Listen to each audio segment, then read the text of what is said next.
Good to see everyone. Thank you again for taking time out of your day to join us. But without further ado, let's dive into today's presentation. Dr. Parker has been the Assistant Dean of Students since 2013. In 1995, Juli was the director of the Women's Resource Center, now the Center for Women, Gender, and Sexuality. She has a BA in theater and dance from the University of Maine, which is something I didn't know until we talked about that before a couple weeks ago, and a MA in Women's Studies from the University of Alabama. She received her PhD in Interdisciplinary Arts and Sciences with a focus in theater and women's studies from the Union Institute and University in 2006. She was the recipient of the 2012 through 2014 UMass President's Office Roy Zuckerberg $100,000 Leadership Prize and 2012 YWCA of Southeastern Massachusetts Women of Distinction Award. She writes a blog called The Feminist Critique, and I can put that site there. She lives in Swansea with her 2 dogs and 2 cats, and her husband of 25 years. And the note that I says has 23, but me and Julie talked about it. It is now 25, so congrats on that. In her free time, she likes to act and direct at local theaters and rehab vintage trailers and does so much for our university. And again, Julie, can't thank you enough for spending time with us today. And I'm really excited for your talk. So I will pass it off to you. Thank you so much, Joshua. And thank you, everybody. I'm so excited to be here and give a quick and dirty, we'll call it, strategy for being trans inclusive in the workplace and in the classroom. I do a larger version of this called Trans 101, which follows our safe zone training that we do on campus, where we're helping to provide strategies and education around being LGBTQ inclusive and supportive of our students, staff, and faculty. And so we're just going to do a quick overview here. I wanted to start my timer because I know we have only 20 minutes together. So I want to make sure that I stay on time and give folks plenty of time for questions.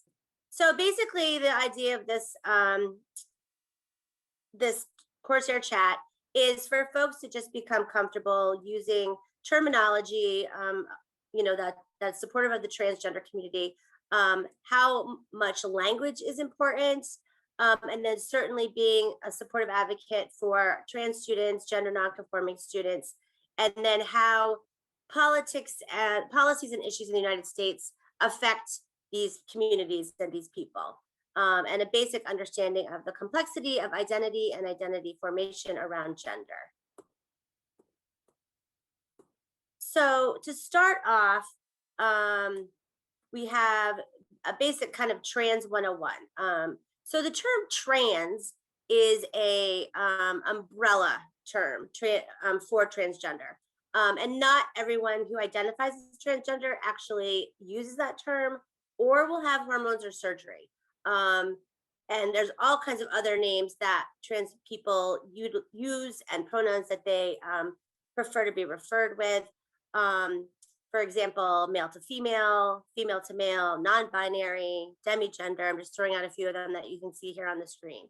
And, basically, someone who is transgender is someone who transcends the sex and gender that they were assigned with at birth to identify and sometimes transition to a different gender. People whose gender identity matches their birth gender are considered cisgender. So I am somebody who is a cisgender woman. I was born female and I identify as female. So trans people are the opposite of that. So they were born into one identity and then their brain didn't match it. We'll get a little more deeply into that when we move into some more terms.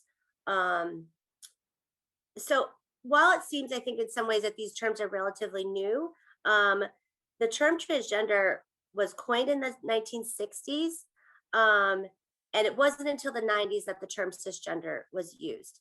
But we do know that there are histories of folks who did not identify as binary, male or female, throughout different cultures in the world years and years and years ago.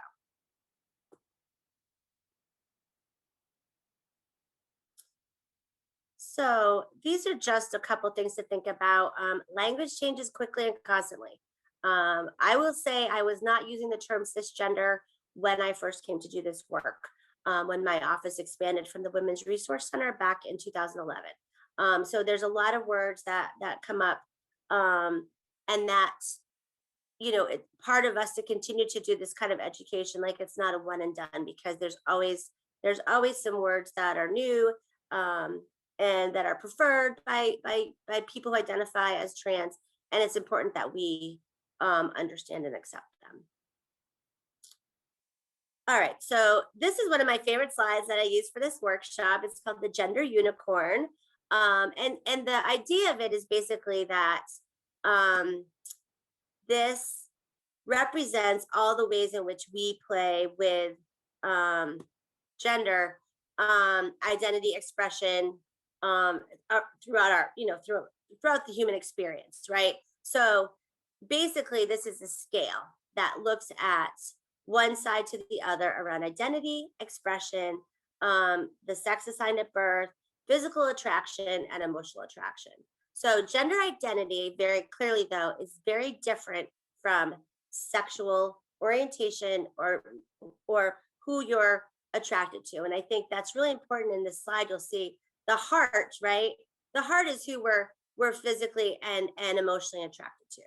And that can differ. That itself has nothing to do with the piece about our gender identity, right? That's in our brain of who we think we are, and how we were born, right? So all of these things intersect, and I'm going to show you a really great slide that shows how much they intersect, so that people can exist on multiple levels of each of those areas, right? So you could be a male who, I don't want to put my cursor over here, you could be a male, right? But who identifies as very feminine, right? And who is attracted to men. So you see how you can kind of cross over all of these pieces. You could be a female who identifies as very masculine, right? We think a lot of times when people use the term butch lesbians, right? These are women who really prefer to dress in more masculine clothes, and to present that way. And that's how they're more comfortable.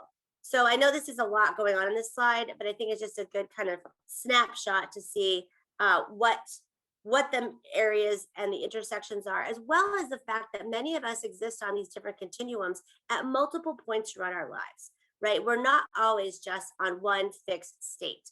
I know that there are people who identify as bisexual who have been married to men, divorced those men, and then gotten married to women. So many of us exist on many different levels of a continuum throughout our lives. Pronouns. So this is something people are really, I think, always confused about and concerned about, and know that these are important, right? So one of the things that we encourage our faculty to do on campus is to let students write down their chosen pronouns when they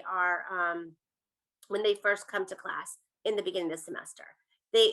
My recommendation is you don't ask people what their pronouns are in class in front of everybody else, because you actually might be outing someone who's not ready to be out. But there's a variety of pronouns that people use now, and part of it is that the English language is very limited in terms of the types of pronouns that we have. We have very few gender neutral pronouns besides they, them, theirs. And so oftentimes, if you do not identify as male or female, there isn't a good pronoun for you to use.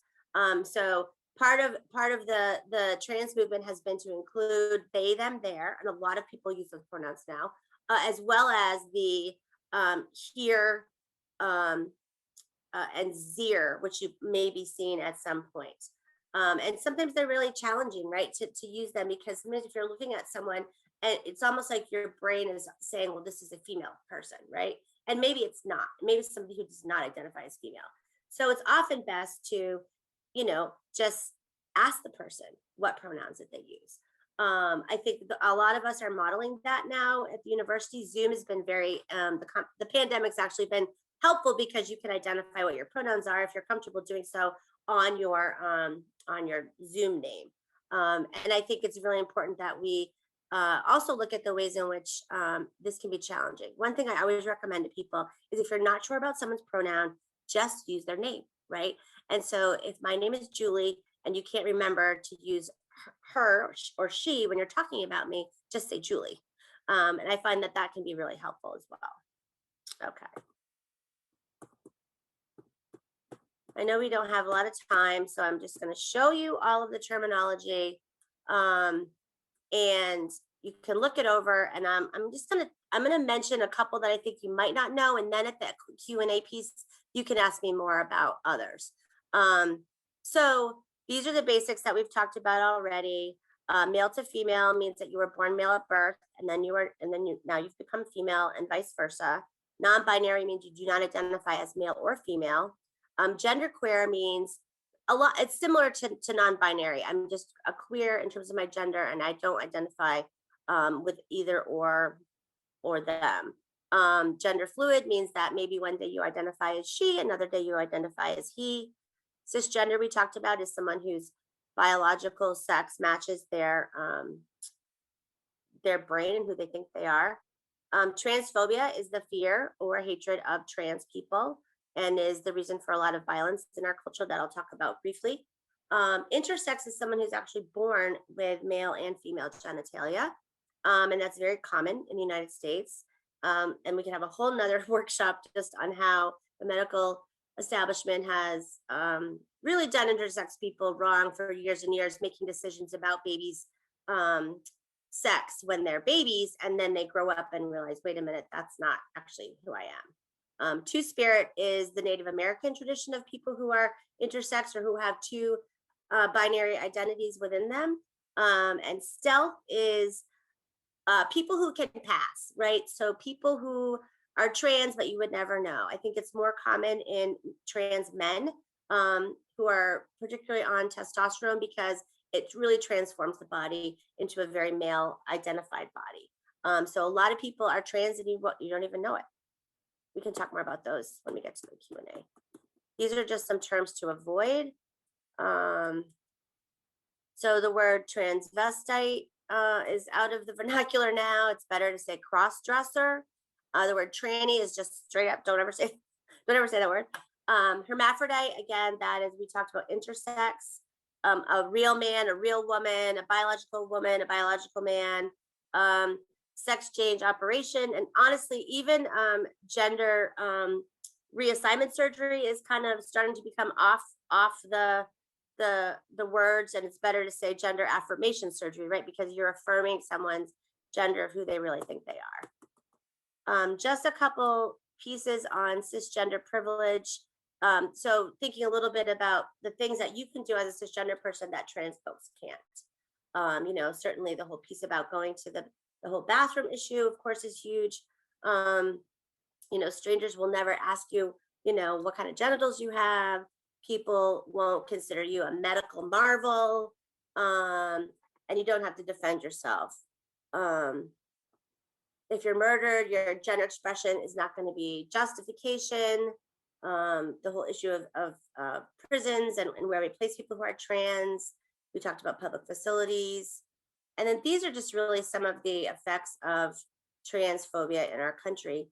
Unfortunately, the murder rate of trans people is really high, and it's worse for women of color in particular.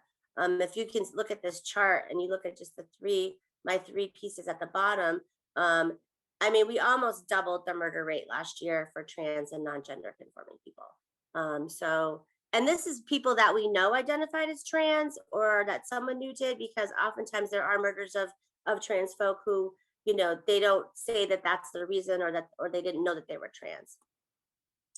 And part of the reason why, if you look at this chart here, is the hate crime protections are very limited in our culture, in our country. The 19 dark green states are the states that protect folks around gender identity and sexual orientation. So you'll notice that Massachusetts is one of those. The light green states only protect people around sexual orientation. So if you have a different gender identity, you have no protection from hate crimes. The orange states have no protections whatsoever. And then the Tennessee interprets hate crime to include sexual orientation and gender identity. And then the 3 tan states, so Wyoming, Arkansas, and South Carolina, have no protection whatsoever for sexuality or gender identity. And I think we often forget about that right up here in Massachusetts, where, we were the ones to pass the to legalize gay marriage first, so we're always on the cutting edge. And I think we forget that in the rest of the country, it's not always safe to be somebody who's a trans person. These are just some These are some barriers that are facing trans folk. Family support is a big one. We know oftentimes our students feel a lot safer on campus than they do at home. Insurance is obviously of a concern, legal documents, harassment, violence, discrimination, all the things that we've been talking about.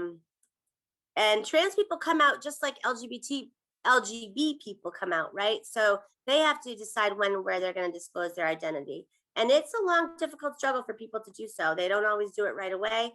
And they certainly don't always feel comfortable. Oh, now I opened the Q&A and I can't close it. I got it. It kind of is like a process of every time they go somewhere new is when they have to decide how or when to come out.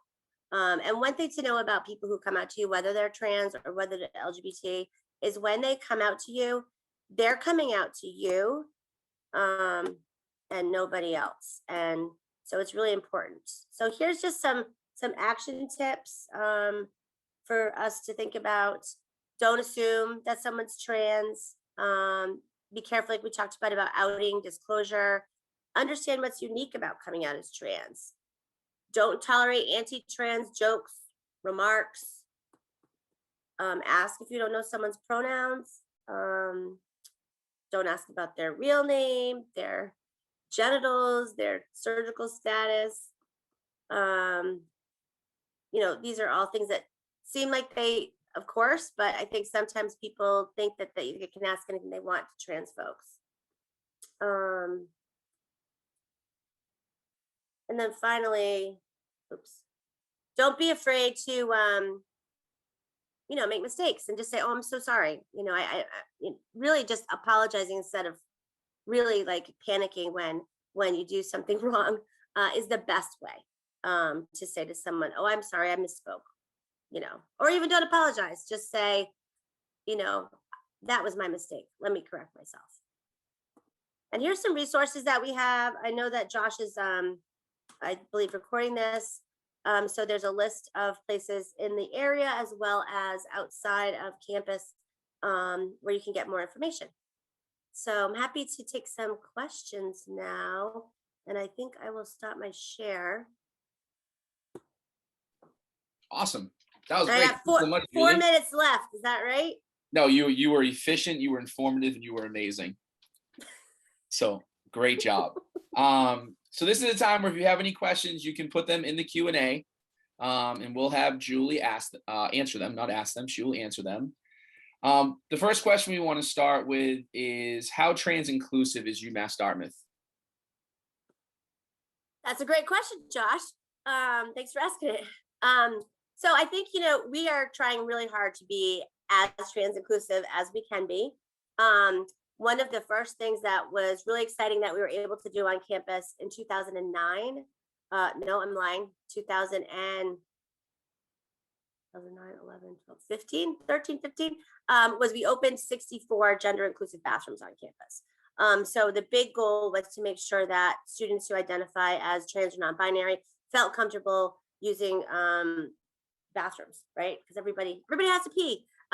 So that is exciting. There are other buildings on campus we would like to have more in.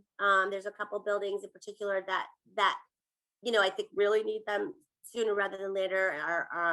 Our College of Visual Performing Arts, where we do have a lot of trans and non-binary students who are artists, as well as our LARTS school. There's one in the basement, but that's the problem. It's in the basement. So we also want them to be accessible, right? So that we've done. We've worked really closely with housing and residential education to make sure that trans students have options in terms of where they live. And so we know with the new Bruce, I always call it Bruce and Spalsam, the new, I can't even say it, Spruce and Balsam, they have gender inclusive bathrooms throughout the building. And so they've kind of set it up to be a very gender neutral gender inclusive living area. But we still have ways for students coming to campus who either want to single because they're trans or want to make sure they're with the person, that they live with someone who is their same gender identity. Then our housing staff will work with any student to work through that. We've also been working on all of the ways in which students' names get listed in our what we call for UMass Dartmouth coin, but our student record system. And we're having some struggles in getting all of that, situated, because it's higher than a UMass Dartmouth issue, unfortunately. But it's something that people are well aware of, and we're working in all those areas where we have any gaps, where students might be misgendered, misidentified, mispronounced, misnamed. Great. No, that's great. Thank you. We do have a question about the visual aids that you had. I'm sure Julie can share that with us, your PowerPoint presentation, and we can get that out. Maybe what I'll do is I will include the recording and the PowerPoint in our post-event survey. So it does take a little bit for Zoom to link and things like that, but we'll try to get that out to everyone in the next, 24, 48 hours. Or you can email me as well too, and we'll have it on the website. So just want to answer that one. How can organizations be more trans inclusive in the hiring process? That is a great question. I think if you look at the ways in which gender has played out in all hiring processes, we know that women get looked at differently. We know that a lot of people of color get looked at differently. We know that people with stranger names get looked at differently. And in many ways, I think the search processes that take people's names out of them is certainly a great start, right? That you're just looking at someone's qualifications. And I think that we're not far along enough on that at all. I think if you look at what orchestras are doing now, right, they're a great model. They do blind auditions now. So when people are in an orchestra and they audition, they, nobody sees who they are in terms of their gender, and that greatly changed the ways in which gender identity was unequal in orchestras throughout I think the world, but maybe it's just the United States. So certainly I think moving toward that piece would be really important. And then I think having options that, I think staff and faculty should have options to have a preferred name, a chosen name that they're using, and to even have that as a question, maybe in a hiring application form, right? Like as an option, it should always be male, female, trans, other. I think there should always be multiple options for people's gender identity when they're having to fill out applications. Thank you. Can you tell us a little bit about SeaWiggs, or what we call SeaWiggs, the Center for Women, Gender, and Sexuality? It's kind of the acronym on campus, but just so everyone's aware, which is also, I will say, one of the options to donate for the Corsair Challenge. So definitely check that out. Sure. So, we're the second oldest women's center in the country. We were founded in 1970 as a problem pregnancy birth control referral center. So back pre-Roe v. Wade, pre-legalized birth control, we had students doing some pretty radical stuff to support, young women who were struggling with family planning issues at the time. In 2011, we expanded to include LGBTQ resources and services, as we didn't have a designated professional staff person who was helping LGBTQ students. And we were fortunate in that expansion to get to be moved from the residence halls where our office had been back up to the campus center where we had been back in the 90s when I first joined. So it was pretty exciting, and we got to really partner with Pride Alliance, which is our LGBTQ student organization on campus. And out of that collaboration, we were able to eventually hire an assistant director who oversees a lot of our programming, as well as our sexual violence, sexual advocacy, prevention work that we do on campus. So my office is kind of like a three pots, right? You've got sexual violence prevention advocacy, then you've got LGBTQ issues, and then you've got women's issues. So it's kind of three areas, and there's a lot of overlap, obviously, in them. Certainly sexual assault and interpersonal violence often is a woman's issue, even though it really should be a men's issue to eliminate it. But I think those are the kind of the main focus of the work that we do. And we've used money raised from alumni in the past for our LGBTQ youth symposium where we bring high school students to campus to talk about how it does get better when you get to college, and the ways in which we can be supportive of young people. And the other thing we're really excited about is we're going to be starting an LGBTQ alumni network, so that we can find some of the alumni that go all the way back to the Bigala days, which was the name of the LGBT organization before it was called Pride Alliance. So we're really excited about building that network and connecting with our alumni who are LGBTQ, even if they weren't involved with those organizations, back when they were here. Maybe some of them didn't come out until after they left SMU or UMass Dartmouth. So we're really excited about finding and networking with those folks and seeing how they can get involved in the work that we're doing at the center. That is fabulous, and a great kind of set for my spike, which all that will happen on the Corsair network that we talked about, which everyone can register at corsairnetwork.com. And I think our plan, Julie, is to launch that in June, right? I think we're going to try to, put that up there. I think that sounds like a fun idea. It's going to be great. We're going to love it. So thank you for sharing that. I think that's all the questions we have right now. I just want to send out a personal thank you to you for sharing. I know this is something that we are trying to always continuously share resources, increase awareness, and just generally improve. So I appreciate you for sharing that with us. And again, we'll make sure we get this presentation out and this video to everyone that wants to share. And thank you so much, everyone, for joining. And thank you, Julie, for a great presentation. Thank you very much for inviting me. Absolutely. Stay safe, everyone. And don't forget about the Corsair challenge. Spread the word. Go Corsairs. Bye.